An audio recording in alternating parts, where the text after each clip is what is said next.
आज मैं एक चीज आपको बताना चाह रहा हूं कि ये कोई नई चीज नहीं है जो हो रही है आज दुनिया में।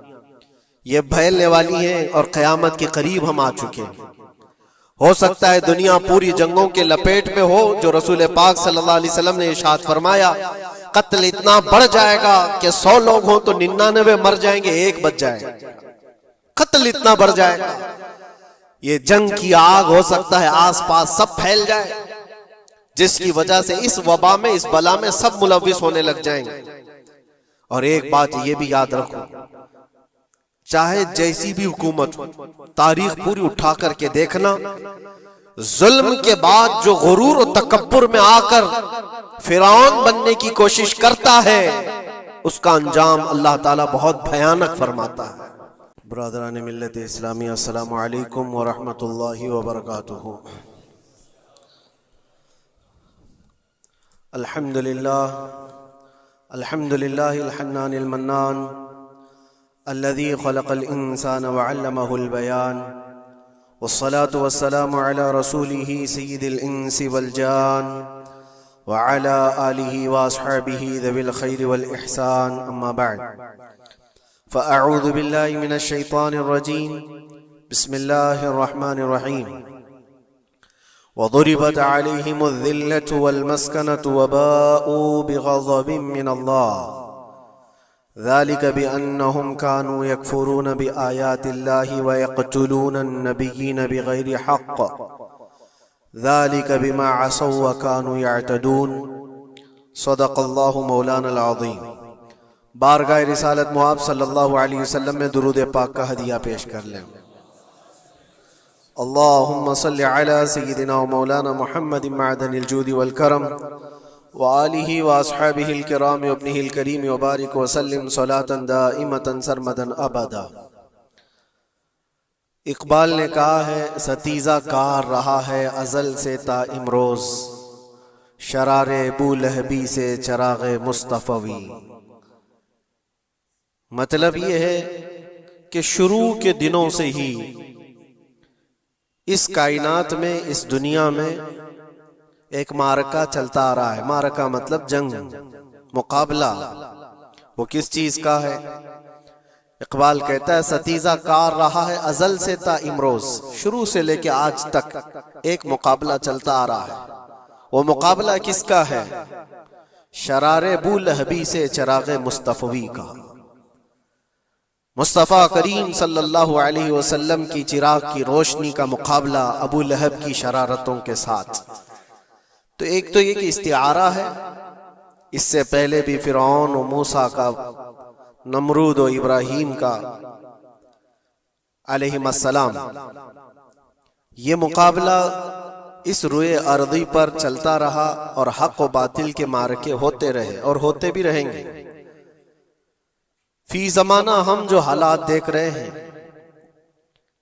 पूरी दुनिया में, आज जंगों के हालात जो पेश किए जा रहे हैं, लोग तो अब ये खबरें ऐसे सुन रहे हैं, किसी के यहाँ बम गिरने की, मिसाइल गिरने की, तो ऐसा लग रहा है जैसे बच्चे पटाखे फोड़ रहे हैं।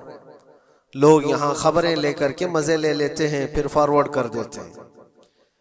मौत इतनी आसान हो गई है कि अल्लाह के नबी सल्लल्लाहु अलैहि वसल्लम ने 1400 साल पहले ये इरशाद फरमाया था कि एक जमाना आएगा कि हरज बढ़ जाएगा। तो सहाबा ने पूछा था, ये हरज क्या है? तो हुजूर अकरम सल्लल्लाहु अलैहि वसल्लम ने इरशाद फरमाया था कि कत्ल बहुत ज्यादा होगा। एक दूसरे का कत्ल इतना ज्यादा होने लगेगा कि लोग उसकी परवाह भी नहीं करते। आज मुझे आज बताओ, दुनिया पूरी बहुत सारे इश्यूज पर बैठकें कर रही है, ग्लोबल वार्मिंग पे है, दुनिया में इन्वायरमेंट की चेंजिंग पर, मौसम का तापमान बढ़ रहा है, इस पर मीटिंगें हो रही हैं, बड़ी बड़ी तंजीमें बैठती हैं। ये ढकोसला है ये दुनिया का, ये मगरिबी दुनिया, वेस्टर्न कंट्रीज का दिखावा है। ये एनिमल लवर्स को भी बाहर लेकर के आते हैं, उनको बहुत ज्यादा कवरेज दिया जाता है। ये कुत्ते से प्यार करने वाला है, ये मुर्गी से प्यार करने वाला है। जालिमों, 40,000 नहीं 50,000 लोगों को फिलिस्तीन में तुमने ना हक मार दिया, उस पर कोई बैठक नहीं करते। मौत इतनी आसान है इंसानों की। जंग जिससे है, मुकाबला जिससे है, तुम्हारा आपस में बराबर की ताकत का मुकाबला हो तो समझ में आए कि एक दूसरे की फौजों से मुकाबला है। इधर की फौज भी मर रही, उधर की फौज भी मर रही है, लेकिन निहत्ते बच्चों का क्या कसूर। बल्कि वो गोद में आए हुए अभी जिन्होंने शऊर की आंखें भी नहीं खोली, दूध पीते बच्चों के जो कत्ल हुए हैं। तारीख में आपने पढ़ा होगा फिरौन ने 12,000 बच्चों का कत्ल किया था, सिर्फ इस गुमान से कि उसने ख्वाब देखा था बनी इसराइल में एक बच्चा पैदा होगा जो उसकी सल्तनत को हिलाक कर देगा। ख्वाब की वजह से काहिनों ने उसको बताया था, उसने ख्वाब ये देखा था कि आसमान से एक तारा टूटकर उसकी गोद में गिरा और आग लग गई। तो नुजुमियों ने उसकी ताबीर ये बताई थी कि बनी इसराइल में एक बच्चा पैदा होगा जो तेरी सल्तनत को हिलाक कर देगा। उस डर से बनी इसराइल में जो भी बच्चा पैदा होता उसको कत्ल करता था। उसने तकरीबन 12,000 बच्चों को कत्ल कर दिया था, इस डर से कि वो बच्चा तो ना पैदा हो जाए जो मेरी सल्तनत को हिलाक करने वाला है। और वो मूसा अलैहिस्सलाम थे, पैदा भी हुए और फिरौन के घर में ही पले। अल्लाह का निजाम है। लेकिन मैं यहां इसलिए बता रहा हूं, फिरौन जुल्म में पूरी दुनिया में मशहूर है। वह औरतों को भी जालिम इस तरह से मारा है कि जिसकी तारीख में मिसाल नहीं मिलती। लेकिन मैंने अपनी जिंदगी में देखा, आज के जमाने में इजराइल नाम से एक नाजायज हुकूमत पर काबिज शख्स ने 12,000 नहीं 50,000 लोगों को साल भर में कत्ल कर दिया। ये तारीख का भयानक चेहरा है। आज लोग इसको हल्के में ले रहे होंगे, न्यूज वाले एक तरफा रिपोर्ट करते हैं क्योंकि इनको इनके बाप दादाओं से डर है, जहां की ये खाते हैं वहां की ये गाते हैं। लेकिन बाद को ये सच्चाइयां जनरेशन में मुंतकिल होती रहेंगी। कभी तो आएगा कोई इंसाफ की नजर रखने वाला। और इंसानियत का कत्ल कितना बड़ा कत्ल है। एक शहर के 50,000 लोगों को कत्ल कर देना, और ऐसे कि वहां की इमारतें पूरे राख के मलबे में चली गई। सदियां लग जाती एक शहर को बसने में, एक घर को बनाने में आदमी की अपनी जिंदगी गुजर जाती है। क्या क्या अरमानों से घर बनाते हैं, लेकिन एक पल में किसी का घर उजाड़ दिया, उसके सामने तड़पते हुए उसके बाप की लाश हो, मां की लाश हो। वो तस्वीरें क्या आपने नहीं देखी कि एक बाप छोटी सी बेटी को लेकर के दौड़ रहा है, तो उसका बेटा अलग पैर और हाथ जले हुए बम से तड़प रहा है। वो किसके दर्द को देखे। यहां तक कि मैंने देखा कि बेटी को बाप ये नसीहत कर रहा है, थोड़ा और सब्र कर ले बेटा, शहादत मिलने वाली है। कौन करता है मौत से पहले अपने बच्चे को इतनी तलकीन कर दे। हालात ऐसे। दूसरे एक कि वहां पर खाने पीने की ऐड कोई जा नहीं सकती, उस पर पाबंदी। दवाइयां ना जाए, उस पर पाबंदी। दुनिया का कोई कानून इस चीज को जायज ठहराता है? मुझे बताओ, आतंकवाद का राग अलापने वाले इन बातों को क्या कहेंगे? इंसानियत अगर कहीं है तो उसका तस्वुर तो करो। किसी के फंडामेंटल राइट्स होते हैं, बेसिक राइट्स होते हैं, खाना पीना, ये उसका इंसानी हक है। दुश्मनी तुमसे जिनकी है उनके साथ मुकाबला करो, आम शहरियों के साथ नहीं। मुखबिर सादिक रसूल अकरम सल्लल्लाहु तआला अलैहि वसल्लम की तालीमात देखो। जिहाद को लेकर जो प्रोपेगेंडा तुम फैलाते हो, और हर चीज को जिहाद का लफ्ज दे करके एक ऐसा नैरेटिव क्रिएट करते हो कि लोगों के दिमाग में एक प्रोपेगेंडा फैल जाए। आओ मैं तुम्हें सुनाता हूँ, रसूल पाक सल्लल्लाहु तआला अलैहि वसल्लम जब सहाबा जिहाद में जाते तो उनको किन बातों की तलकीन करते थे। सबसे पहले मुजाहिदीन सहाबा से कहते, जिस जगह तुम जा रहे हो मुकाबला तुम्हारा जिनके साथ है उन्हीं से मुकाबला करना। जो तुम्हारे खिलाफ तलवार उठाए उसके खिलाफ तुम तलवार उठाओ, और रास्तों पर बैठे हुए बूढ़ों को हाथ ना लगाना, किसी औरत के साथ छेड़छाड़ ना हो, हामला औरतें अगर कैद में आ जाएं तो उन्हें छोड़ देना। ये हुजूर पाक सल्लल्लाहु अलैहि वसल्लम की तालीमात है। हत्ता के रसूल करीम सल्लल्लाहु अलैहि वसल्लम ने फरमाया, जिस शहर में तुम्हारा गलबा हो जाए, तुम गालिब आ गए वहां की फौज पर, तो वहां के रहने वालों के बच्चों को ना जुल्म करना, उनको ना पकड़ना। फिर तालीमात में ये है, वो चाहे जिस मजहब के भी लोग हैं, उनके माबदों को, उनकी इबादत गाहों को खत्म नहीं करना, उनकी इबादत गाहों को तोड़ फोड़ ना करना जिस शहर में तुम जा रहे हो।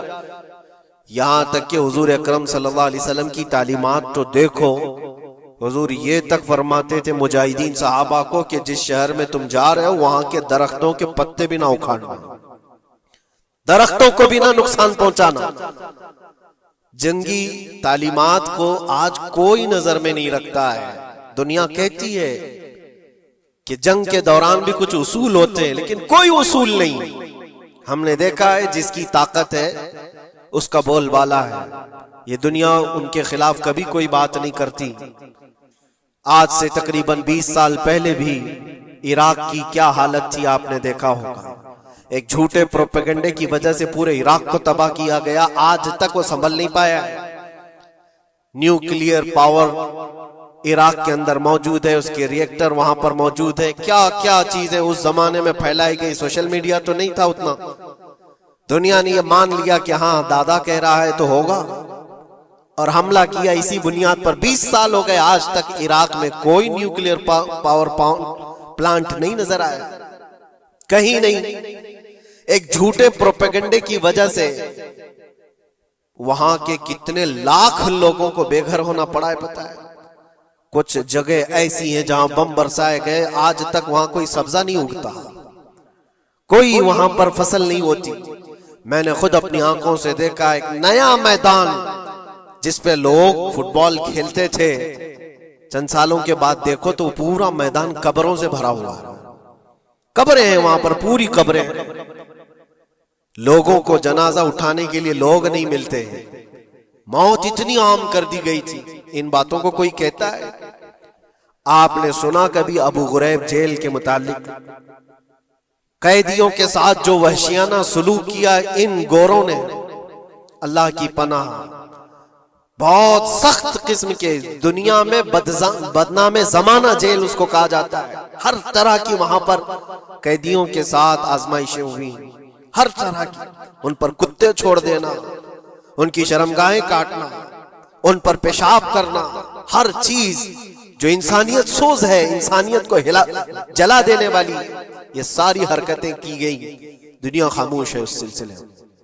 क्यों? सुपर पावर के 1000 गुना भी हजम कर लिए जाते हैं। छोटा मुल्क या गरीब आदमी कोई बात करे तो सारे उस पर टूट पड़ते हैं।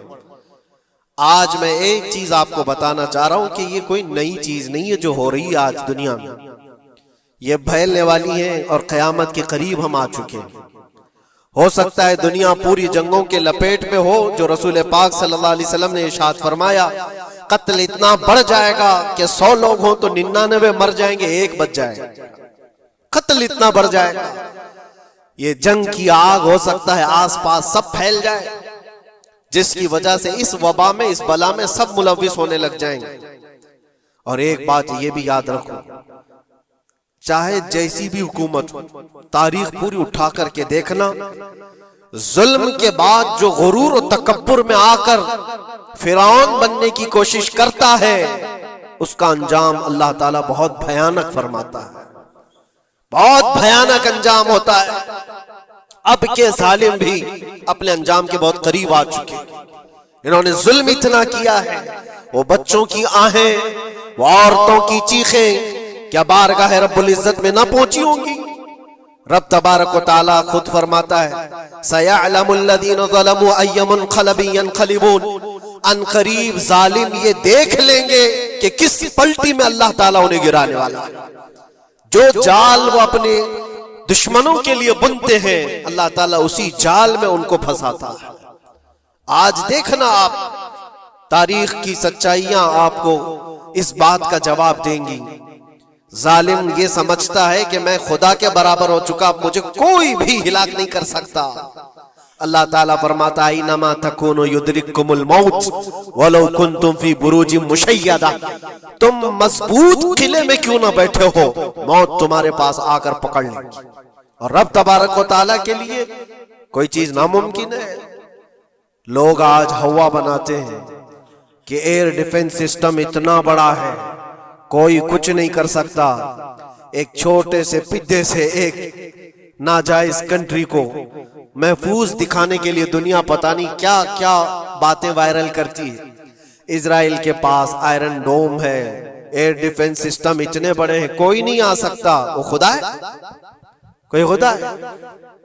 लेकिन दुनिया आज देख रही है, बहुत सारी चीजों को देख रही है। मुझे यहां पर किसी के सिलसिले में नहीं कहना है, लेकिन एक बात कहना है कि नशा में चूर, घमंड में चूर जो बंदा होता है, अल्लाह ताला कभी उसको मच्छर से भी हिलाक करता है।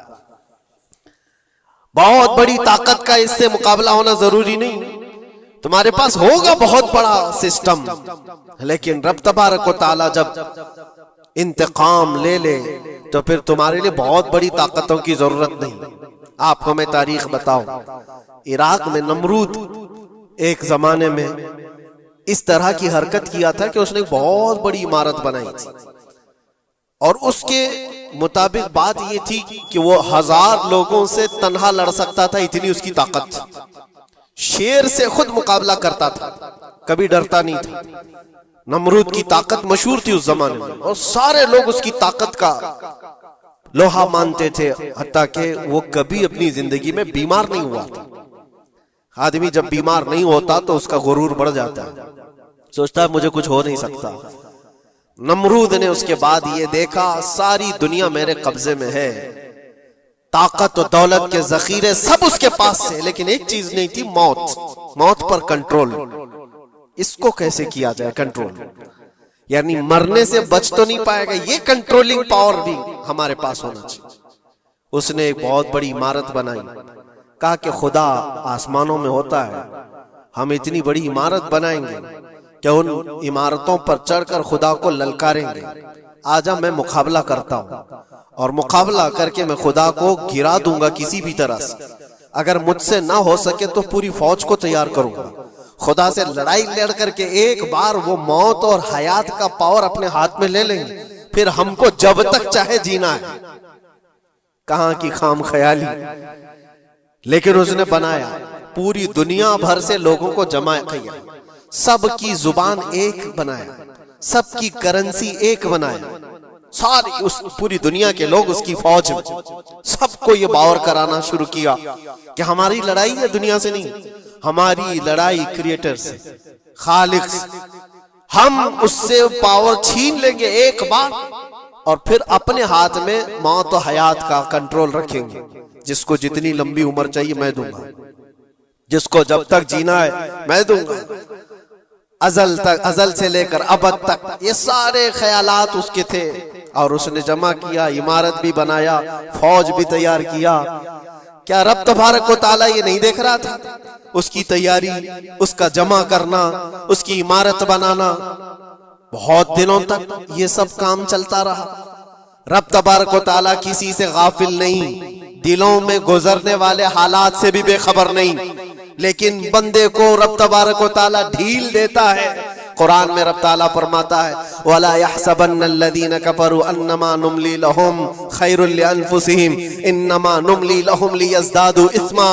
काफिर जो उनको ढील मिली है, ये न समझें कि हमने जो उनको छोड़ रखा है उनके लिए बेहतर है, बल्कि इसलिए हम छोड़ रखे हैं कि वो और ज्यादा करें, और ज्यादा करें। लियज़दादू इस्मा वलहुम अज़ाबुम मुहीन, फिर हम जिल्लत वाला अज़ाब उन्हें देने वाले हैं। ये मत समझ लो कि रब तबारक व तआला इन सब चीजों से बेखबर है। नमरूद इतना सब करता रहा, अल्लाह ने उसको छोड़ रखा। बना ले लंबी इमारत, बना फौज भी बना ली, सारी चीजें बना लिया। मुकाबले के लिए उसने दिन भी तय कर लिया। उसके बाद उसको खुदा से लड़ाई लड़नी थी, कहां खुदा तक पहुंचने की बात। लेकिन बंदा जब गुरूर और तकब्बुर में आता है तो वहां तक भी सोचता है, उसे मौत पर कंट्रोल हासिल करना था, बस ये एक चीज थी।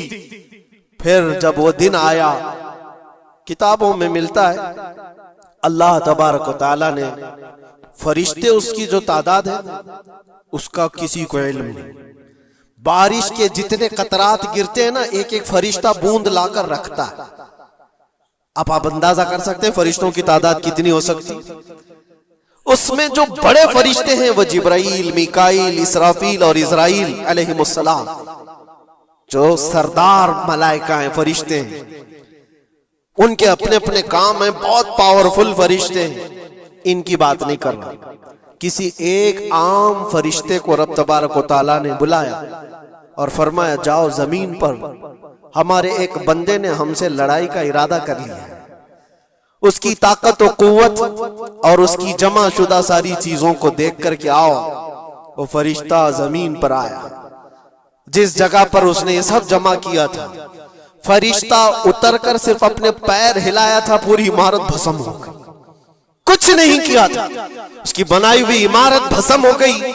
जितनी फौज जमा किया था सब कीड़े मकोड़ों की तरह मर गए और सबकी जुबानें मुख्तलिफ हो गई, कोई एक दूसरे को पहचान नहीं पा रहा। ये मिनटों की भी बात नहीं थी, सेकंडों की बात थी। फरिश्ता वापस चला गया, नमरूद का जवाल हो गया, खत्म हो गया। ये तारीख की एक बात है और ये रिवायत हम अपनी किताबों में नहीं रखते, ये रिवायत यहूदियों की किताबों से ही है। यहूदी इस बात को यकीन करते हैं और इसी वजह से इस बात पर वो दोबारा अमल करने के लिए फिर कोशिश में है। न्यू वर्ल्ड ऑर्डर जो कहा जाता है, पूरी दुनिया को इकट्ठा करना, एक करेंसी बनाना, एक लैंग्वेज पर लाना और सबको मिलाकर के एक ताकत हासिल करना, स्पेस पर जाना और फिर वही चीजें दोहरानी जा रही है दुनिया। वही चीज एक दोबारा बार ट्राई करना है, जिसके लिए आपको पता है ये छोटी सी कौम पूरी दुनिया पर कंट्रोल हासिल करने के कैसे कैसे ख्वाब देखती। अगर आप जाएं, इस्लाम दुश्मनी तो इनकी पुरानी है, लेकिन ये जो 50,000 लोगों का कत्ल है, ये सिर्फ और सिर्फ उनके अपने एक छोटे मकसद के लिए। हो सकता है बहुत सारी बातें हो, गजा पट्टी एक ही इलाका बचा हुआ है फिलिस्तीन का, बाकी सब तो ये कब्जा कर चुके 1947 के बाद, 48 के बाद। छोटा सा हिस्सा जो बाकी गजा पट्टी, जिसकी 20 लाख की आबादी, उस इलाके पर इतनी ज्यादा क्यों क्रूरता है, क्यों? बाकी सब जगह पर और भी दीगर जगह पर, यरूशलेम में, वेस्ट बैंक में, कई जगहों पर मुसलमान आबाद है। ये गजा के लिए क्यों इस कदर सख्तियां हैं? दुनिया को बताने के लिए तो ये एक आतंकवाद जमात है हमास, जिसका मुकाबला करने के लिए हम ये हमले कर रहे हैं, लेकिन आज तक ये दुनिया को बता नहीं सके कितने हमासियों को कत्ल किया, कितने हमास के लोग पकड़े गए, कितनों को मारा गया।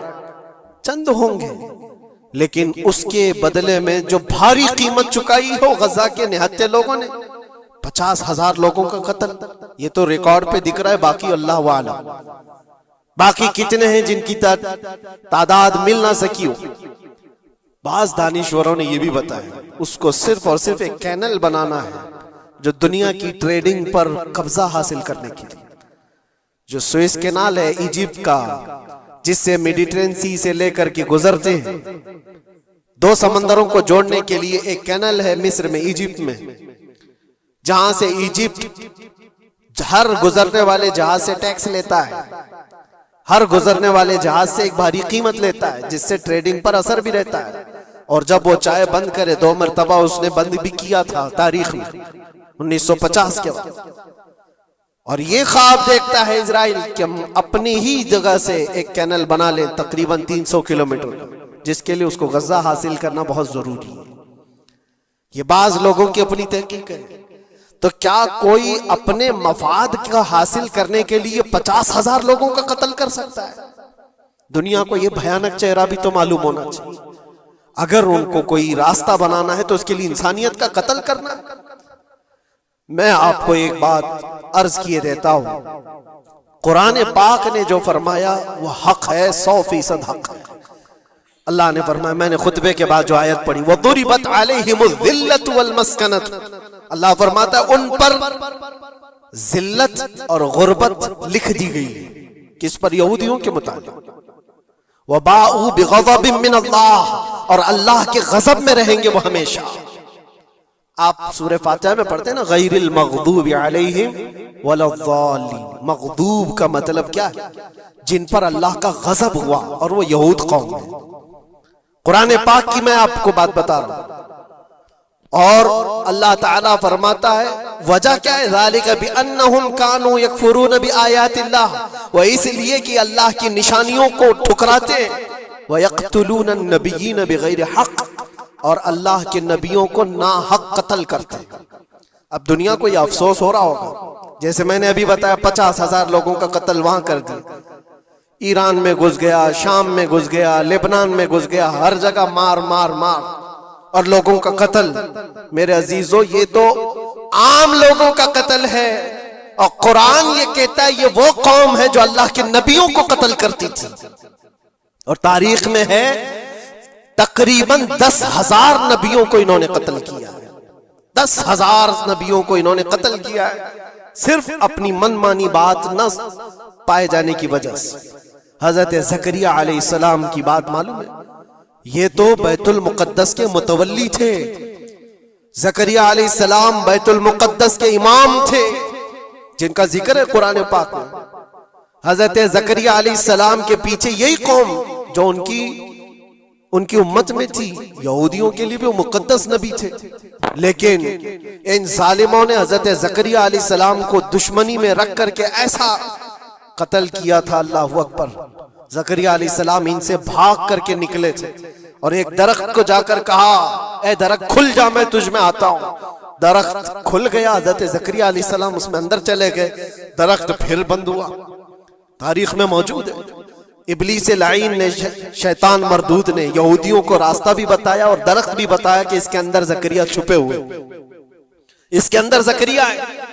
यहूदियों ने तेज आरी लेकर के दरख्त को ऊपर से काटना शुरू किया कि दरख्त के 2 टुकड़े होंगे तो ज़करिया अलैहिस्सलाम तक भी पहुंच जाएंगे। उन्होंने आरी से काटते काटते काटते उनके सर तक पहुंचा दिया, और जब हजरत ज़करिया अलैहिस्सलाम को अपने सर के ऊपर से कटने की आवाज आने लगी तो आप सोचा कि अब यह आरी से पूरा कट जाएगा।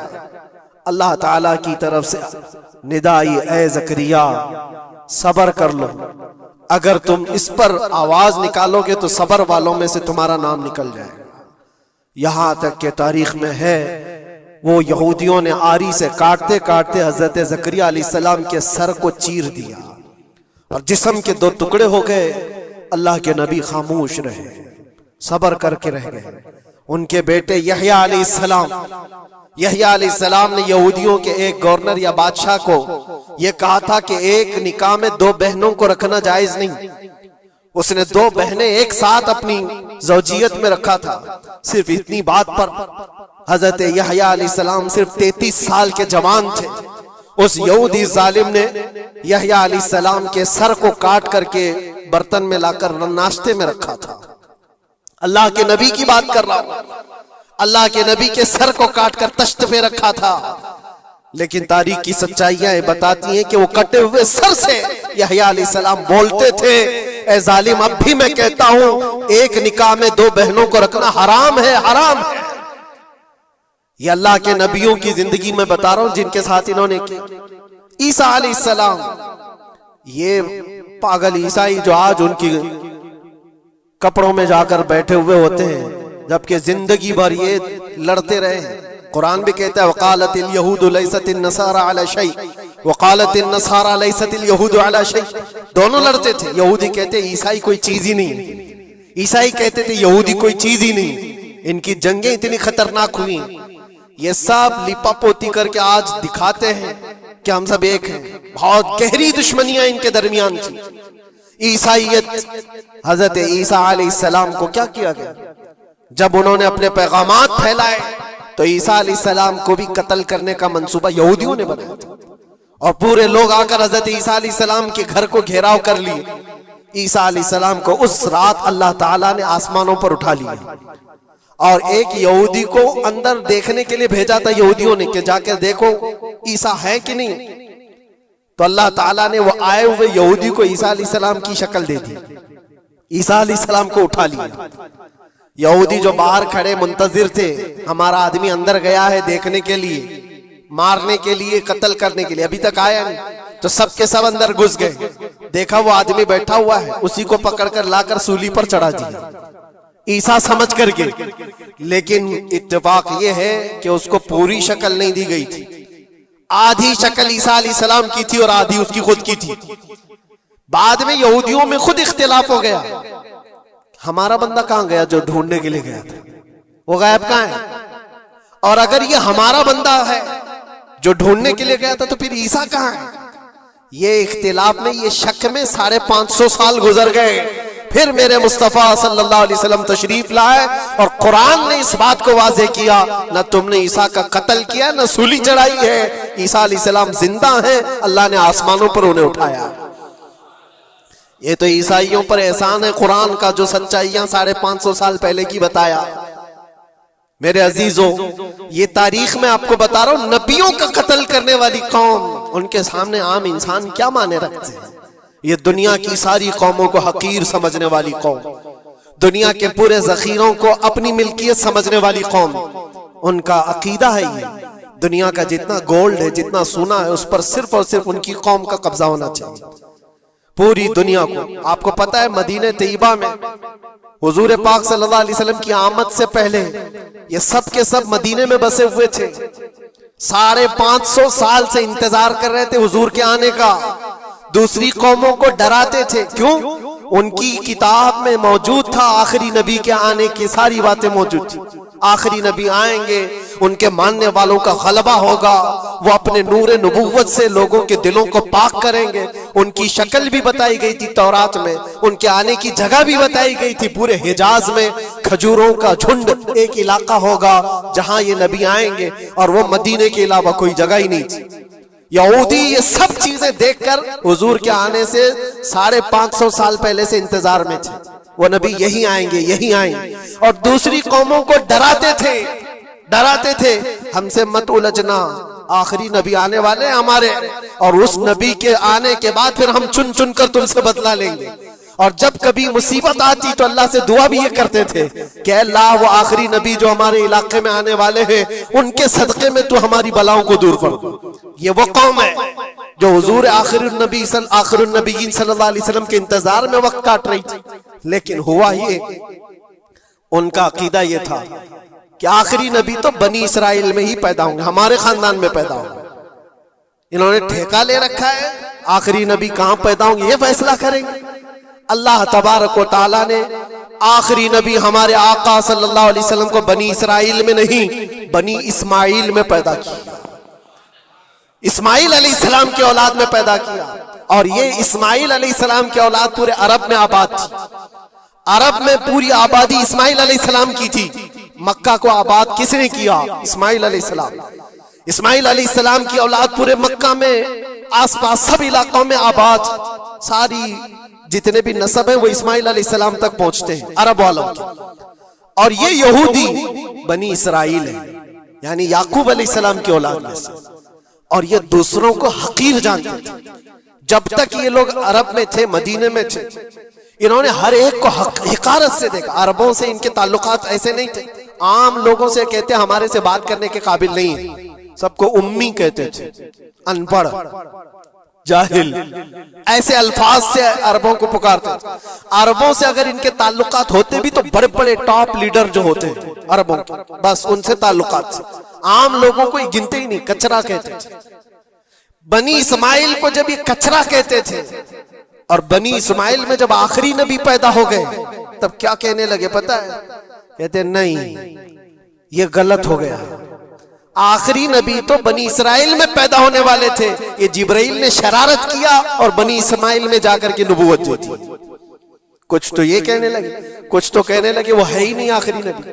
लेकिन कैसे इनकार करते? कुरान कहता है यारिफूनहु कमा यारिफून अबनाअहुम, उस रसूल को वो ऐसे पहचानते थे कि अपने बेटों को भी नहीं पहचानते।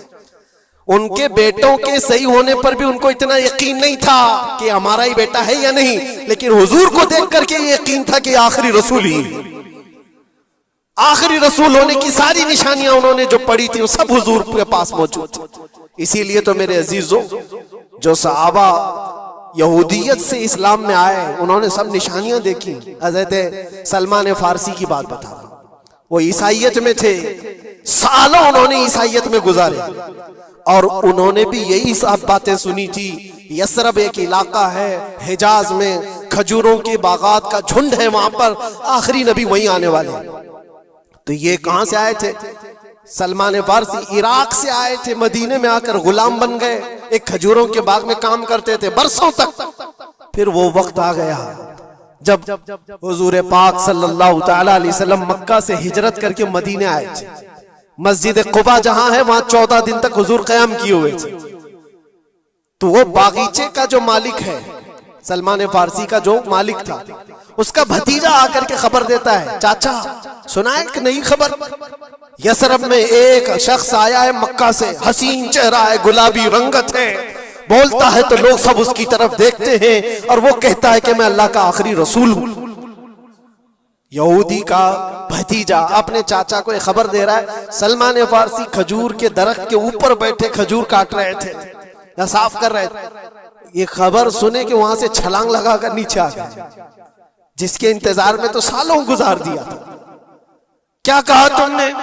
मालिक ने एक थप्पड़ रसीद किया और कहा तू गुलाम है, आकाओं की बात में दखल अंदाजी मत कर, जा तू अपना काम कर। लेकिन उनकी बेचैनी थी कि वो अगर आखिरी रसूल आ चुके तो मेरी जिंदगी का तो मकसद यही है। फिर उन्होंने वक्त निकाला दिन का और हुजूर पाक सल्लल्लाहु अलैहि वसल्लम के पास पहुंच गए। जब रसूल करीम सल्लल्लाहु तआला अलैहि वसल्लम सहाबा के साथ मौजूद थे, देखें अलामतें जो इन्होंने पढ़ी थी अपनी किताबों में, वो सब जांचना भी चाहते थे। खजूरें लेकर के गए और कहा या रसूल अल्लाह ये कबूल कीजिए, ये सदका है। हुजूर ने लिया और सबको बांट दिया, उसमें से कुछ भी नहीं खाया, क्योंकि सलमान फारसी ने पढ़ा था कि आखिरी रसूल सदका नहीं खाएंगे। एक निशानी देख ली उन्होंने। दूसरे दिन आए, फिर वो मौका निकाला और खजूरें ली और आए।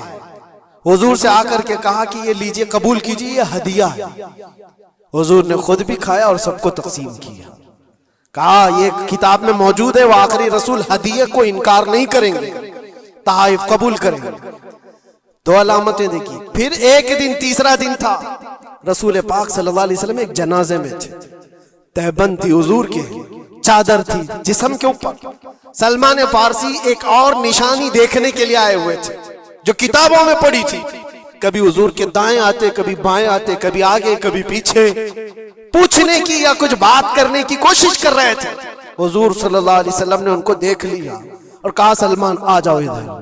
इधर बुलाया, अपनी चादर हटाई और कहा ये मोहरे नबूवत देखने के लिए आए थे। जो हुजूर सल्लल्लाहु अलैहि वसल्लम के कंधों के बीच में एक ऐसा सफेद निशान था जिसको मोहरे नबूवत कहा जाता है, वो सूरज से ज्यादा चमकता था दोनों कंधों के बीच में। और हजरत सलमान फारसी वो देखने के लिए आए थे और हुजूर ने उनके पूछने से पहले चादर हटाई और कहा यही देखने आए थे। सलमान फारसी ने कहा मैं तो एक चीज देखने आया था, आपने दो चीज बता दी। क्या चीज? मैं तो मोहरे नबूवत देखने आया था, आपने दिखा भी दिया और मेरे दिल की बात की खबर भी आपने बताई। नबी को इल्म गैब भी होता है। और सलमान फारसी ने कलमा तैयबा पढ़ लिया। उसी सलमान फारसी को आजाद कराने के लिए मेरे आका सल्लल्लाहु अलैहि वसल्लम ने सहाबा के साथ मिलकर के 500 खजूर के दरख्त लगाए थे और एक बागीचा दे करके उस यहूदी से आजाद करवाया था। ये अल्लाह के नबी सल्लल्लाहु अलैहि वसल्लम के पास वो सहाबा जो आए थे यहूदियत से या ईसाइयत से, वो जानते थे हुजूर को, लेकिन ये इतनी खतरनाक कौम है जिनको अल्लाह ताला ने दिलों पर मोहर लगाया। ये यहूदी जो ईमान नहीं लाए और ये क़यामत तक इसी तरह गज़ब में रहने वाले। आज इनका उभार अगर आप देख रहे हो तो शायद तारीख पता नहीं होगी कि कितनी जिल्लत की जिंदगी भी गुजारी, किस तरह भीख मांगे। आज या अपनी तारीख को कहीं पर भी सोशल मीडिया में गर्दिश करते हुए नहीं देख सकते, पाबंदी है पूरी दुनिया में। हिटलर के कत्ले आम के बारे में नहीं बोल सकता कोई, यहूदियों को इतना मारा था उतना मारा था, नहीं, दुनिया में ये बोलने पर पाबंदी है। इनके किसी भी पुरानी तस्वीरें दिखाने पर पाबंदी है। आज खुद अपने मुल्क में होने वाले हमलों की तस्वीर ना दिखाई जाए, इस पर पाबंदी है। ये तो तुम कब तक ऐब छुपाते रहोगे? जहां सड़न होती है बदबू आ ही जाएगी और अन करीब मेरे अजीजों, कुरान की वो बात याद रखो, अल्लाह ने फरमाया सयअलमुल लज़ीना ज़लमू अय्य मुनक़लबिन यनक़लिबून, अन करीब जालिम ये देख लेगा कि अल्लाह उसको किस खाई में गिराने वाला है। क्या अबरहा बहुत सारे मंसूबे बनाकर काबा ढाने नहीं आया था? अल्लाह ने अबाबील चिड़ियों से उसको हिलाक किया था, फिरौन को पानी से गर्क कर दिया था, नमरूद को मच्छर से हिलाक कर दिया था। बड़े बड़े तूफानी ताकतों के बादशाह दुनिया में आए, लेकिन अल्लाह ने उनको बहुत छोटी ताकतों से हिलाक किया। लोग आज ये मुकाबला कंपैरिजन करते हुए बैठे रहते हैं, एक तरफ ईरान है, एक तरफ गजा है, एक तरफ सुपर पावर हुकूमतें हैं। ये सारे कंपैरिजन दुनिया के हो सकते हैं, लेकिन रब तबारक व तआला की बादशाहत और उसकी सल्तनत जब इंतकाम पर आ जाए तो फिर मेरे अजीजों किसी मुल्क की भी जरूरत नहीं, सिर्फ हवाओं से मौला ताला ताकतों को खत्म फरमा देता। दुनिया में फैले हुए एक कोरोना को तुम काबू में नहीं कर पा रहे थे। एक छोटा सा कीड़ा होगा, एक बैक्टीरिया होगा जिसको कंट्रोल में ना ला सके और करोड़ों मौतें हो गई। कौन था ये? मौतों पर कंट्रोल तुम्हारे पास क्यों नहीं आया? सुपर पावर ताकतें बेबस नहीं थी? 2 साल पहले नहीं देखा आपने? और रब तबारक व तआला जब चाहे तो ये पकड़ जालिमों के साथ फरमाएगा। आज के दौर में दुआएं भी ये करो और अंजाम का इंतजार भी करो। ये तुम्हारा भी इम्तिहान है मेरे अजीजों। जो आग पड़ोस में लगी है उसकी चिंगारियां तुम्हारे घर को भी जला सकती हैं। अपने बुरे आमाल से तौबा करो, अल्लाह के गजब से डरो कि उसकी पकड़ ना आए। अल्लाह तबारक व तआला कहने सुनने से ज्यादा अमल की तौफीक अता फरमाए। और जो नाहक मारे गए बच्चे हैं, मौला ताला उन बच्चों को मारने वाले जालिमों को खतरनाक अंजाम तक पहुंचाए, उन्हें कैफरे किरदार तक पहुंचाए। रब ताला उन्हें अज़ाब अलीम में गिरफ्तार फरमाए। व आखिरु दावाना अल्हम्दुलिल्लाहि रब्बिल आलमीन। अस्सलाम वालेकुम। और अन करीब मेरे अजीजों, कुरान की वो बात याद रखो, अल्लाह ने फरमाया सयअलमुल लज़ीना ज़लमू अय्य मुनक़लबिन यनक़लिबून, अन करीब जालिम ये देख लेगा कि अल्लाह उसको किस खाई में गिराने वाला है। क्या अबरहा बहुत सारे मंसूबे बनाकर काबा ढाने नहीं आया था? अल्लाह ने अबाबील चिड़ियों से उसको हिलाक किया था, फिरौन को पानी से गर्क कर दिया था, नमरूद को मच्छर से हिलाक कर दिया था। बड़े बड़े तूफानी ताकतों के बादशाह दुनिया में आए, लेकिन अल्लाह ने उनको बहुत छोटी ताकतों से हिलाक किया।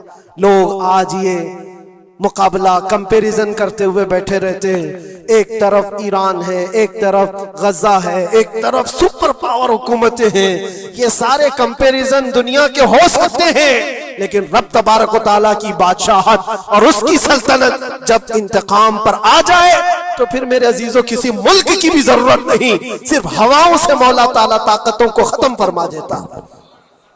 दुनिया में फैले हुए एक कोरोना को तुम काबू में नहीं कर पा रहे थे। एक छोटा सा कीड़ा होगा, एक बैक्टीरिया होगा जिसको कंट्रोल में ना ला सके और करोड़ों मौतें हो गई। कौन था ये? मौतों पर कंट्रोल तुम्हारे पास क्यों नहीं आया? सुपर पावर ताकतें बेबस नहीं थी? 2 साल पहले नहीं देखा आपने? और रब तबारक व तआला जब चाहे तो ये पकड़ जालिमों के साथ फरमाएगा। आज के दौर में दुआएं भी ये करो और अंजाम का इंतजार भी करो। ये तुम्हारा भी इम्तिहान है मेरे अजीजों। जो आग पड़ोस में लगी है उसकी चिंगारियां तुम्हारे घर को भी जला सकती हैं। अपने बुरे आमाल से तौबा करो, अल्लाह के गजब से डरो कि उसकी पकड़ ना आए। अल्लाह तबारक व तआला कहने सुनने से ज्यादा अमल की तौफीक अता फरमाए। और जो नाहक मारे गए बच्चे हैं, मौला ताला उन बच्चों को मारने वाले जालिमों को खतरनाक अंजाम तक पहुंचाए, उन्हें कैफरे किरदार तक पहुंचाए। रब ताला उन्हें अज़ाब अलीम में गिरफ्तार फरमाए। मुकाबला इस रुए अर्दी पर चलता रहा और हक व बातिल के मारके होते रहे और होते भी रहेंगे। फी जमाना हम जो हालात देख रहे हैं पूरी दुनिया में, आज जंगों के हालात जो पेश किए जा रहे हैं, लोग तो अब ये खबरें ऐसे सुन रहे हैं, किसी के यहाँ बम गिरने की, मिसाइल गिरने की, तो ऐसा लग रहा है जैसे बच्चे पटाखे फोड़ रहे हैं। लोग यहाँ खबरें लेकर के मजे ले लेते हैं, फिर फॉरवर्ड कर देते हैं। मौत इतनी आसान हो गई है कि अल्लाह के नबी सल्लल्लाहु अलैहि वसल्लम ने 1400 साल पहले ये इरशाद फरमाया था कि एक जमाना आएगा कि हरज बढ़ जाएगा, तो सहाबा ने पूछा था ये हरज क्या है? तो हुजूर अकरम सल्लल्लाहु अलैहि वसल्लम ने इरशाद फरमाया था कि कत्ल बहुत ज्यादा होगा, एक दूसरे का कत्ल इतना ज्यादा होने लगेगा कि लोग उसकी परवाह भी नहीं करते। आज मुझे आज बताओ, दुनिया पूरी बहुत सारे इश्यूज पर बैठकें कर रही है, ग्लोबल वार्मिंग पे है, दुनिया में इन्वायरमेंट की चेंजिंग पर, मौसम का तापमान बढ़ रहा है, इस पर मीटिंगें हो रही हैं, बड़ी बड़ी तंजीमें बैठती हैं। ये ढकोसला है ये दुनिया का, ये मगरिबी दुनिया, वेस्टर्न कंट्रीज का दिखावा है। ये एनिमल लवर्स को भी बाहर लेकर के आते हैं, उनको बहुत ज्यादा कवरेज दिया जाता है। ये कुत्ते से प्यार करने वाला है, ये मुर्गी से प्यार करने वाला है। जालिमों, 40,000 नहीं 50,000 लोगों को फिलिस्तीन में तुमने ना हक मार दिया, उस पर कोई बैठक नहीं करते। मौत इतनी आसान है इंसानों की, जंग जिससे है, मुकाबला जिससे है, तुम्हारा आपस में बराबर की ताकत का मुकाबला हो तो समझ में आए कि एक दूसरे की फौजों से मुकाबला है, इधर की फौज भी मर रही, उधर की फौज भी मर रही है, लेकिन निहत्ते बच्चों का क्या कसूर? बल्कि वो गोद में आए हुए अभी जिन्होंने शऊर की आंखें भी नहीं खोली, दूध पीते बच्चों के जो कत्ल हुए हैं। तारीख में आपने पढ़ा होगा फिरौन ने 12,000 बच्चों का कत्ल किया था, सिर्फ इस गुमान से कि उसने ख्वाब देखा था बनी इसराइल में एक बच्चा पैदा होगा जो उसकी सल्तनत को हिलाक कर देगा। ख्वाब की वजह से काहिनों ने उसको बताया था, उसने ख्वाब ये देखा था कि आसमान से एक तारा टूटकर उसकी गोद में गिरा और आग लग गई। तो नजूमियों ने उसकी ताबीर ये बताई थी कि बनी इसराइल में एक बच्चा पैदा होगा जो तेरी सल्तनत को हिलाक कर देगा। उस डर से बनी इसराइल में जो भी बच्चा पैदा होता उसको कत्ल करता था। उसने तकरीबन 12,000 बच्चों को कत्ल कर दिया था, इस डर से कि वो बच्चा तो ना पैदा हो जाए जो मेरी सल्तनत को हिलाक करने वाला है। और वो मूसा अलैहिस्सलाम थे, पैदा भी हुए और फिरौन के घर में ही पले। अल्लाह का निजाम है। लेकिन मैं यहां इसलिए बता रहा हूं, फिरौन जुल्म में पूरी दुनिया में मशहूर है। वो औरतों को भी जालिम इस तरह से मारा है कि जिसकी तारीख में मिसाल नहीं मिलती। लेकिन मैंने अपनी जिंदगी में देखा, आज के जमाने में इजराइल नाम से एक नाजायज हुकूमत पर काबिज शख्स ने 12,000 नहीं 50,000 लोगों को साल भर में कत्ल कर दिया। ये तारीख का भयानक चेहरा है। आज लोग इसको हल्के में ले रहे होंगे, न्यूज वाले एक तरफा रिपोर्ट करते हैं क्योंकि इनको इनके बाप दादाओं से डर है, जहां की ये खाते हैं वहां की ये गाते हैं। लेकिन बाद को ये सच्चाइयां जनरेशन में मुंतकिल होती रहेंगी, कभी तो आएगा कोई इंसाफ की नजर रखने वाला। और इंसानियत का कत्ल कितना बड़ा कत्ल है, एक शहर के 50,000 लोगों को कत्ल कर देना, और ऐसे कि वहां की इमारतें पूरे राख के मलबे में चली गई। सदियां लग जाती एक शहर को बसने में, एक घर को बनाने में आदमी की अपनी जिंदगी गुजर जाती है। क्या क्या अरमानों से घर बनाते हैं, लेकिन एक पल में किसी का घर उजाड़ दिया, उसके सामने तड़पते हुए उसके बाप की लाश हो, मां की लाश हो। वो तस्वीरें क्या आपने नहीं देखी कि एक बाप छोटी सी बेटी को लेकर के दौड़ रहा है तो उसका बेटा अलग पैर और हाथ जले हुए बम से तड़प रहा है। वो किसके दर्द को देखे। यहां तक कि मैंने देखा कि बेटी को बाप ये नसीहत कर रहा है, थोड़ा और सब्र कर ले बेटा, शहादत मिलने वाली है। कौन करता है ये? मौत से पहले अपने बच्चे को इतनी तलकीन कर दे। हालात ऐसे। दूसरे एक, वहां पर खाने पीने की एड कोई जा नहीं सकती, उस पर पाबंदी, दवाइयां ना जाए उस पर पाबंदी। दुनिया का कोई कानून इस चीज को जायज ठहराता है? मुझे बताओ, आतंकवाद का राग अलापने वाले इन बातों को क्या कहेंगे?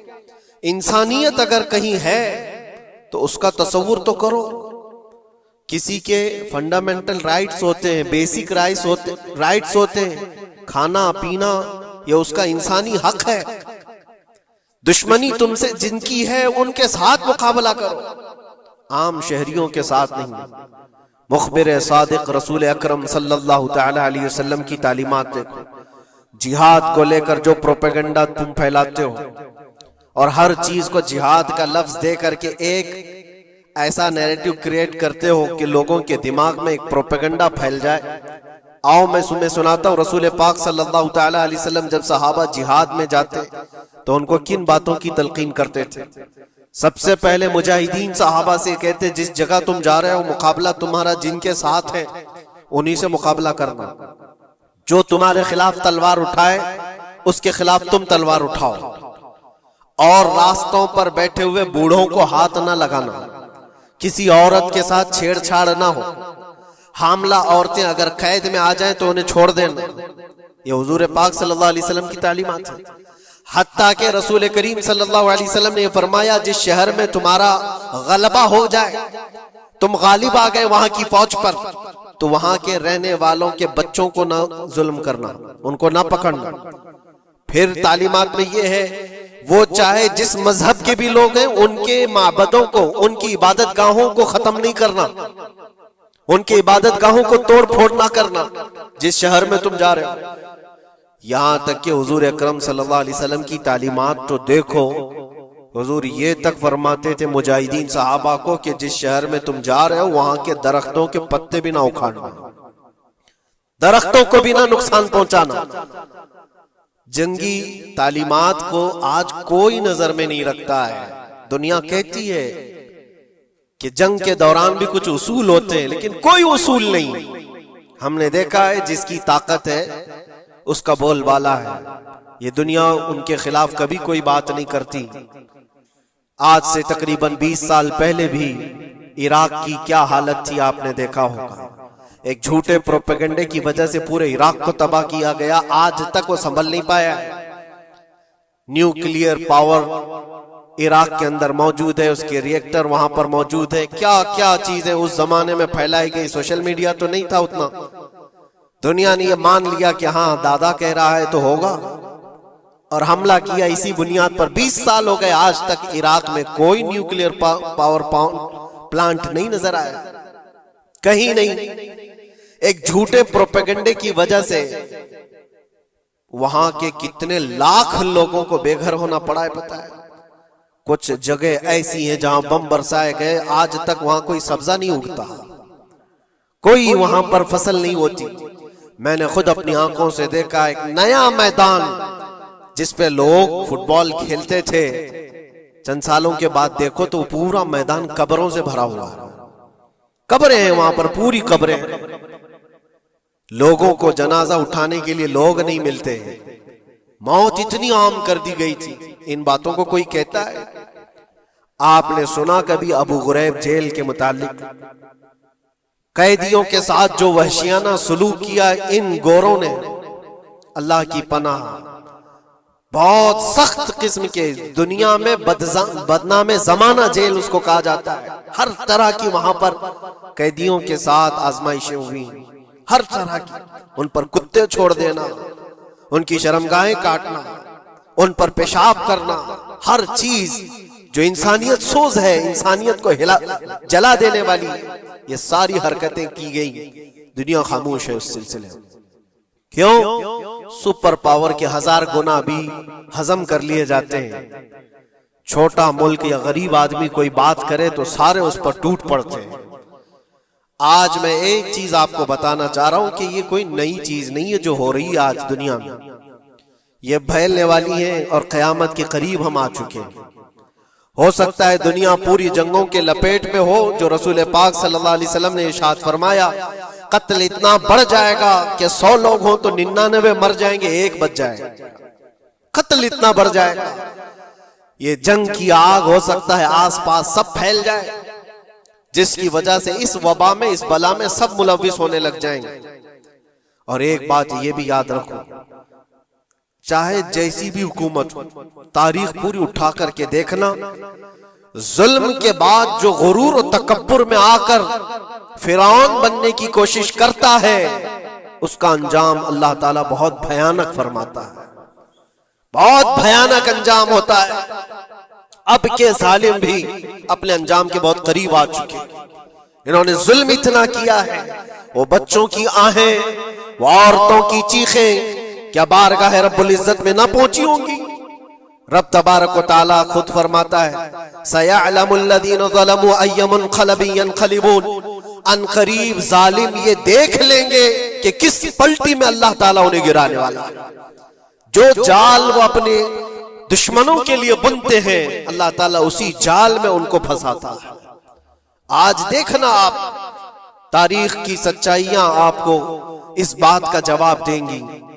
जालिम ये समझता है कि मैं खुदा के बराबर हो चुका, मुझे कोई भी हिलाक नहीं कर सकता। अल्लाह ताला फरमाता है, इन्नमा तकूनु युद्रिकुमुल मौत वलो कुंतुम फी बुरूजिम मुशय्यदा, तुम मजबूत किले में क्यों ना बैठे हो, मौत तुम्हारे पास आकर पकड़ लेगी। और रब तबारक व तआला के लिए कोई चीज नामुमकिन है। लोग आज हवा बनाते हैं कि एयर डिफेंस सिस्टम इतना बड़ा है, कोई कुछ नहीं कर सकता। एक छोटे से पिद्दे से एक नाजायज कंट्री को महफूज दिखाने के लिए दुनिया पता नहीं क्या क्या बातें वायरल करती है। इजराइल के पास आयरन डोम है, एयर डिफेंस सिस्टम इतने बड़े हैं, कोई नहीं आ सकता। वो खुदा है? कोई खुदा है? लेकिन दुनिया आज देख रही है, बहुत सारी चीजों को देख रही है। मुझे यहां पर किसी के सिलसिले में नहीं कहना, लेकिन एक बात कहना है कि नशा में चूर, घमंड में चूर जो बंदा होता है, अल्लाह ताला कभी उसको मच्छर से भी हिलाक करता है। बहुत बड़ी ताकत का इससे मुकाबला होना जरूरी नहीं। तुम्हारे पास होगा बहुत बड़ा सिस्टम, लेकिन रब तबारक व तआला जब इंतकाम ले ले तो फिर तुम्हारे लिए बहुत बड़ी ताकतों की जरूरत नहीं। आपको मैं तारीख बताऊं, इराक में नमरूद एक जमाने में इस तरह की हरकत किया था कि उसने एक बहुत बड़ी इमारत बनाई थी, और उसके मुताबिक बात ये थी कि वो 1000 लोगों से तन्हा लड़ सकता था, इतनी उसकी ताकत थी। शेर से खुद मुकाबला करता था, कभी डरता नहीं था। नमरूद की ताकत मशहूर थी उस जमाने में, और सारे लोग उसकी ताकत का लोहा मानते थे, हत्ता कि वो कभी अपनी जिंदगी में बीमार नहीं हुआ था। आदमी जब बीमार नहीं होता तो उसका गुरूर बढ़ जाता है, सोचता है मुझे कुछ हो नहीं सकता।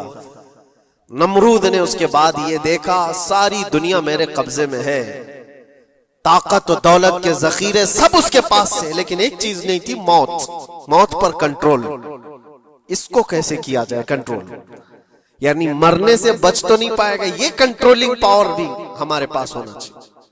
उसने एक बहुत बड़ी इमारत बनाई, कहा कि खुदा आसमानों में होता है, हम इतनी बड़ी इमारत बनाएंगे कि उन इमारतों पर चढ़कर खुदा को ललकारेंगे, आजा मैं मुकाबला करता हूं, और मुकाबला करके मैं खुदा को गिरा दूंगा किसी भी तरह से। अगर मुझसे ना हो सके तो पूरी फौज को तैयार करूंगा। खुदा से लड़ाई लड़ करके एक बार वो मौत और हयात का पावर अपने हाथ में ले लेंगे, फिर हमको जब तक चाहे जीना है। कहां की खाम ख्याली। लेकिन उसने बनाया, पूरी दुनिया भर से लोगों को जमा किया, सबकी जुबान एक बनाया, सबकी करेंसी एक बनाया, सारी उस पूरी दुनिया के लोग उसकी फौज में। सबको ये बावर कराना शुरू किया कि हमारी लड़ाई है दुनिया से नहीं, हमारी लड़ाई क्रिएटर से, खालिक से। हम उससे पावर छीन लेंगे एक बार, और फिर अपने हाथ में मौत और हयात का कंट्रोल रखेंगे। जिसको जितनी लंबी उम्र चाहिए मैं दूंगा, जिसको जब तक जीना है मैं दूंगा, अजल तक, अजल से लेकर अबद तक। ये सारे ख्यालात उसके थे, और उसने जमा किया, इमारत भी बनाया, फौज भी तैयार किया। क्या रब तबारक व तआला ये नहीं देख रहा था? उसकी तैयारी, उसका जमा करना, उसकी इमारत बनाना, बहुत दिनों तक ये सब काम चलता रहा।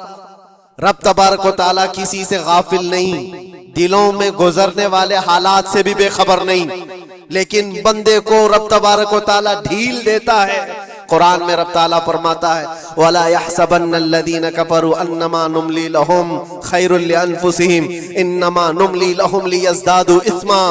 काफिर जो उनको ढील मिली है ये न समझें कि हमने जो उनको छोड़ रखा है उनके लिए बेहतर है, बल्कि इसलिए हम छोड़ रखे हैं कि वो और ज्यादा करें, और ज्यादा करें। लियज़दादु इस्मा वलहुम अज़ाबुम मुहीन, फिर हम जिल्लत वाला अजाब उन्हें देने वाले हैं।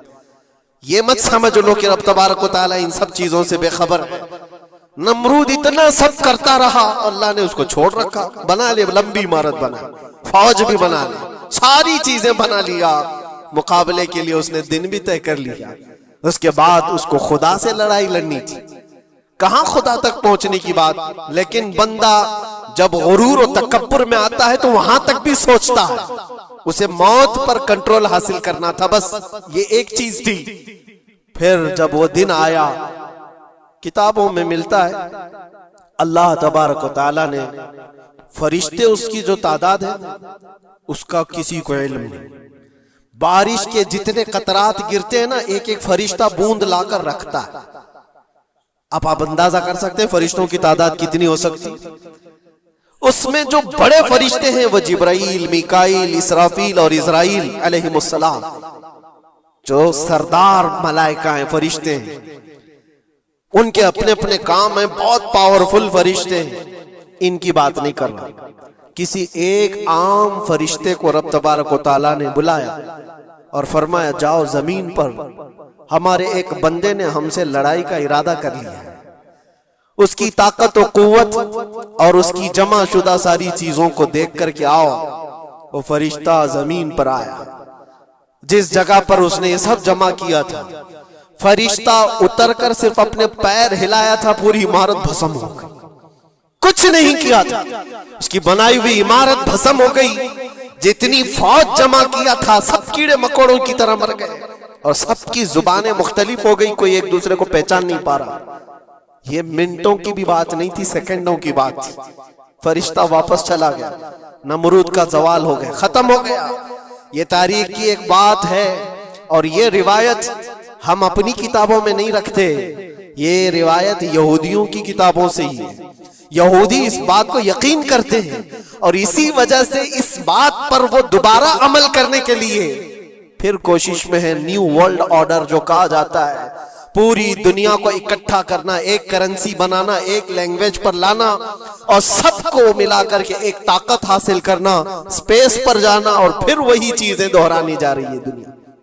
वही चीज एक दोबारा बार ट्राई करना है, जिसके लिए आपको पता है ये छोटी सी कौम पूरी दुनिया पर कंट्रोल हासिल करने के कैसे कैसे ख्वाब देखती है।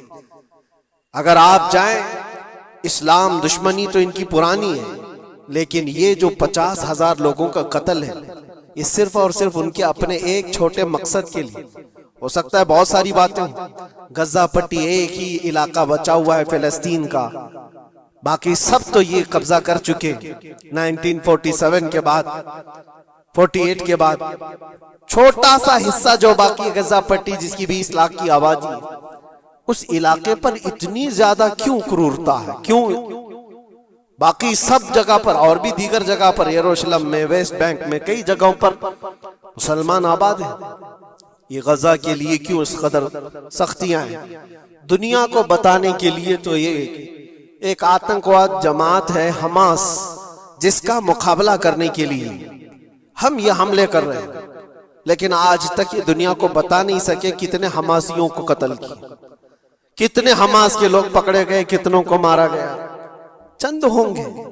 लेकिन उसके बदले में जो भारी कीमत चुकाई हो गजा के निहत्थे लोगों ने, 50,000 लोगों का कत्ल, ये तो रिकॉर्ड पे दिख रहा है। बाकी अल्लाह वाला, बाकी कितने हैं जिनकी तादाद मिल ना सकी हो। बाज दानिश्वरों ने यह भी बताया उसको सिर्फ और सिर्फ एक कैनल बनाना है जो दुनिया की ट्रेडिंग पर कब्जा हासिल करने के लिए।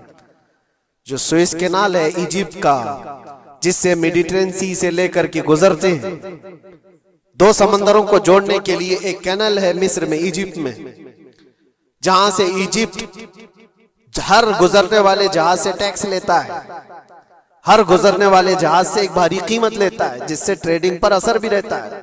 और जब वो चाय बंद करे, 2 मरतबा उसने बंद भी किया था तारीख में 1950 के बाद, और ये ख्वाब देखता है इजराइल कि हम अपनी ही जगह से एक कैनल बना लें तकरीबन 300 किलोमीटर, जिसके लिए उसको गजा हासिल करना बहुत जरूरी है। ये बाज लोगों की अपनी तहकीक है। तो क्या कोई अपने मफाद का हासिल करने के लिए 50,000 लोगों का कत्ल कर सकता है? दुनिया को यह भयानक चेहरा भी तो मालूम होना चाहिए। अगर उनको कोई रास्ता बनाना है तो उसके लिए इंसानियत का कत्ल करना है। मैं आपको एक बात अर्ज किए देता हूं, कुरान पाक ने जो फरमाया वो हक है, 100% हक है। अल्लाह ने फरमाया, मैंने खुतबे के बाद जो आयत पढ़ी, वो दुरिबत अलैहिमुज़्ज़िल्लतु वल मस्कनत, अल्लाह फरमाता है उन पर जिल्लत और गुर्बत लिख दी गई। किस पर? यहूदियों के मुताबिक। वबाउ बिग़ज़बिन मिन अल्लाह, और अल्लाह के गजब में रहेंगे वो हमेशा। आप सूरह फातिहा में पढ़ते हैं ना, गैरिल मग़दूबि अलैहिम वलद्दालिन। मग़दूब का मतलब क्या है? जिन पर अल्लाह का गजब हुआ, और वो यहूद कौम है। कुरान पाक की मैं आपको बात बता रहा हूं। और अल्लाह ताला फरमाता है वजह क्या है? ज़ालिका बिअन्नहुम कानू यकफुरून बिआयातिल्लाह, वो इसलिए कि अल्लाह की निशानियों को ठुकराते व यक़्तुलून अन्नबिय्यीन बिग़ैरि हक़, और अल्लाह के नबियों को ना हक कत्ल करते। अब दुनिया को यह अफसोस हो रहा होगा, जैसे मैंने अभी बताया 50,000 लोगों का कत्ल वहां कर दिया। ईरान में घुस गया, शाम में घुस गया, लेबनान में घुस गया, हर जगह मार मार मार और लोगों का कत्ल। मेरे अजीजों, ये तो आम लोगों का कत्ल है। और कुरान ये कहता है ये वो कौम है जो अल्लाह के नबियों को कत्ल करती थी। और तारीख में है तकरीबन 10,000 नबियों को इन्होंने कत्ल किया है। 10,000 नबियों को इन्होंने कत्ल किया है, सिर्फ अपनी मनमानी बात न पाए जाने की वजह से। हजरत ज़करिया अलैहिस्सलाम की बात मालूम है? ये तो बैतुल मुक़द्दस के मुतवल्ली थे। ज़करिया अलैहिस्सलाम बैतुल मुक़द्दस के इमाम थे, जिनका जिक्र है कुरान पाक में। हजरत ज़करिया अलैहिस्सलाम के पीछे यही कौम जो उनकी उम्मत में थी, यहूदियों के लिए भी वो मुक़द्दस नबी थे। लेकिन इन जालिमों ने हजरत ज़करिया अलैहिस्सलाम को दुश्मनी में रख करके ऐसा कत्ल किया था, अल्लाहु अकबर। ज़करिया अलैहिस्सलाम इनसे भाग करके निकले थे और एक दरख्त को जाकर कहा, ए दरख्त खुल जा, मैं तुझ में आता हूं। दरख्त खुल गया, हजरत ज़करिया अलैहिस्सलाम उसमें अंदर चले गए, दरख्त फिर बंद हुआ। तारीख में मौजूद है। इब्लीस लाइन ने, शैतान मरदूद ने यहूदियों को रास्ता भी बताया और दरख्त भी बताया कि इसके अंदर ज़करिया छुपे हुए, इसके अंदर ज़करिया है। यहूदियों ने तेज आरी लेकर के दरख्त को ऊपर से काटना शुरू किया कि दरख्त के 2 टुकड़े होंगे तो ज़करिया अलैहिस्सलाम तक भी पहुंच जाएंगे। उन्होंने आरी से काटते काटते काटते उनके सर तक पहुंचा दिया। और जब हजरत ज़करिया अलैहिस्सलाम को अपने सर के ऊपर से कटने की आवाज आने लगी तो अब सोचा कि अब यह आरी से पूरा कट जाएगा। अल्लाह ताला की तरफ से निदाई, ए ज़करिया सब्र कर लो, अगर तुम इस पर आवाज निकालोगे तो सब्र वालों में से तुम्हारा नाम निकल जाएगा। यहां तक के तारीख में है वो यहूदियों ने आरी से काटते काटते हजरत ज़करिया अलैहिस्सलाम के सर को चीर दिया और जिस्म के 2 टुकड़े हो गए। अल्लाह के नबी खामोश रहे, सब्र करके रह गए। उनके बेटे यहया अलैहिस्सलाम ने यहूदियों के एक गवर्नर या बादशाह को यह कहा था कि एक निकाह में 2 बहनों को रखना जायज नहीं। उसने 2 बहनें एक साथ अपनी ज़ौजियत में रखा था। सिर्फ इतनी बात पर हजरत यहया अलैहिस्सलाम सिर्फ 33 साल के जवान थे। उस यहूदी जालिम ने यहया अलैहिस्सलाम के सर को काट करके बर्तन में लाकर नाश्ते में रखा था। अल्लाह के नबी की बात कर रहा हूं। अल्लाह के नबी के सर को काट कर तश्त पे रखा था। लेकिन तारीख की सच्चाइयां बताती हैं कि वो कटे हुए सर से यहया अलैहिस्सलाम बोलते थे, ए जालिम, अब भी मैं कहता हूं एक निकाह में 2 बहनों को रखना हराम है, हराम है। ये अल्लाह के नबियों की जिंदगी में बता रहा हूं जिनके साथ इन्होंने की। ईसा अलैहिस्सलाम, ये पागल ईसाई जो आज उनकी कपड़ों में जाकर बैठे हुए होते हैं, जबकि जिंदगी भर ये लड़ते रहे हैं। कुरान भी कहता है वक़ालतिल यहूदु लैसतिन नसारा अला शै वक़ालतिन नसारा लैसतिल यहूदु अला शै। दोनों लड़ते थे। यहूदी कहते ईसाई कोई चीज ही नहीं, ईसाई कहते थे यहूदी कोई चीज ही नहीं। इनकी जंगें इतनी खतरनाक हुई, ये सब लिपापोती करके आज दिखाते हैं कि हम सब एक हैं। बहुत गहरी दुश्मनियां इनके दरमियान थी। ईसाइयत, हजरत ईसा अलैहिस्सलाम को क्या किया गया? जब उन्होंने अपने पैगामात फैलाए तो ईसा अलैहिस्सलाम को भी कत्ल करने का मंसूबा यहूदियों ने बनाया था, और पूरे लोग आकर हजरत ईसा अलैहिस्सलाम के घर को घेराव कर लिए। ईसा अलैहिस्सलाम को उस रात अल्लाह ताला ने आसमानों पर उठा लिया, और एक यहूदी को अंदर देखने के लिए भेजा था यहूदियों ने कि जाकर देखो ईसा है कि नहीं। तो अल्लाह ताला ने वो आए हुए यहूदी